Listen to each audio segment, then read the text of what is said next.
আমার ভিডিওর মধ্যে যে স্ক্রিনের উপরে একটি নিউজ চ্যানেলের নিউজ করা হয়েছে সেটি আগে ভালো করে পড়ে দিন, তারপরে আমি ভিডিওটি বিস্তারিত করে বলছি। দেখতেই পাচ্ছেন কি লেখা আছে। এখানে লেখা আছে যে একটি হিন্দু ধর্মের ধর্মগুরু ধীরেন্দ্র শাস্ত্রী ওনার নাম, তো ইনি বলছেন যে ভারতকে পুরোপুরি হিন্দু রাষ্ট্র করতে হবে, তাহলে বোনদেরকে সুরক্ষা করা যাবে এবং বাংলাদেশে যেটা হয়েছে সেই বিষয়ের ভিত্তিতে, এবং ইনি এর আগেও অনেকবার বলেছেন এবং নিয়মিত এসব কথাবার্তা বলে আসে এবং উত্তেজনা করা বা এমন এমন কথা বলে আসে যে মানুষ তাতে অনেক বিভিন্ন রাজনৈতিক দলেরা বিভিন্ন ধরনের প্রতিবাদের আগেও জানিয়ে এসেছে। তো এটা আমি এই বিষয়টা নিয়ে এই ভিডিওটা বা এই বিষয়টা নিয়ে টপিকটা নিয়ে কথা বলার এটাই কারণ যে উনি কী চাচ্ছেন। ভারত একটা আমাদের দেশ ধর্মনিরপেক্ষ দেশ, সংবিধানে চলে।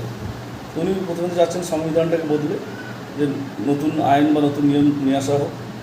তো দেখতে গেলে আজ 10 বছর প্লাস এনডিএ বা বিজেপি সরকার, যে সরকারকে উনি সমর্থন করেন বা যে সরকার ওনাকে বিভিন্ন দিক থেকে বিভিন্নভাবে সাহায্য করে থাকেন, সেই সরকার রাষ্ট্রপতিও যেখানে বিজেপির সমর্থন দিয়ে জিতে আসা, এবং দেখতে গেলে 90% প্লাস সব রাজ্যে হিন্দু মুখ্যমন্ত্রী।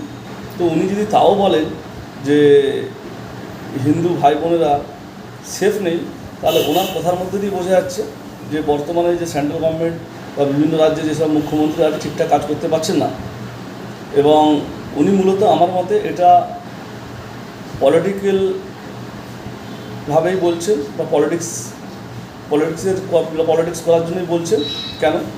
এখন বর্তমানে বিভিন্ন রাজ্যে বিধানসভা ভোট চলছে কিছু কিছু রাজ্যে, তাই মূলত এটাকে হিন্দু মুসলিম করে, যাতে মানুষের মূল লক্ষ্য বা উদ্দেশ্য বা মূল দরকার যেটা শিক্ষা, স্বাস্থ্য, কর্মসংস্থান, সে থেকে মানুষের মনকে ডাইভার্ট করে দিয়ে যে হিন্দু রাষ্ট্র এই সেই ওই সেই। আর উনি যে বাংলাদেশের বিষয়টা বলছেন, বাংলাদেশের বিষয়টা আমি যতটুকু বিভিন্ন বিষয় থেকে সোশ্যাল মিডিয়া বিভিন্ন নিউজ চ্যানেল থেকে দেখি যে ওখানে কোনো হিন্দু মুসলিম ইস্যু নয়, মেন ইস্যু ওখানকার ইন্টারনাল ব্যাপার বা গৃহ যুদ্ধ টাইপের হয়েছে। ওখানে মূলত দুর্নীতি, আরক্ষণ বা সংরক্ষণ যাকে বলে সেটি, এবং আরও বিভিন্ন কারণ আছে। অনেক বিভিন্ন দিন থেকে যেহেতু হাসিনা সরকার আছে, তো মানুষের চাওয়া পাওয়া থাকে, অনেক কিছু এক্সপেক্ট থাকে, সেটা না পূরণ বা ফিলফিল হওয়ার জন্য ছাত্র আন্দোলন যে সংরক্ষণ নিয়ে, সেটা সবাই জানেন।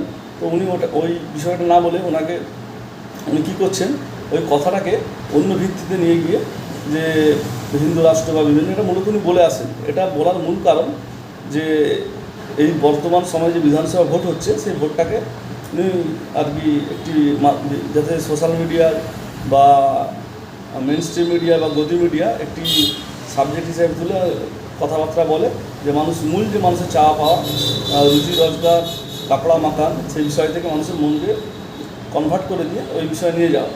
তো আমার মূলত এই ভিডিওটা এই কারণেই করা যে এই ধরনের যে ধর্মগুরু আছে এনাদের থেকে সকল ব্যক্তি বা সাধারণ মানুষের দূরে থাকা উচিত এবং এনাদের কথায় কান না দেওয়া উচিত। এবং মূলত এই কারণে ভিডিওটা বানানো। আপনারা কমেন্টসের মাধ্যমে জানান যে আমি ঠিক বলেছি কি ভুল বলেছি।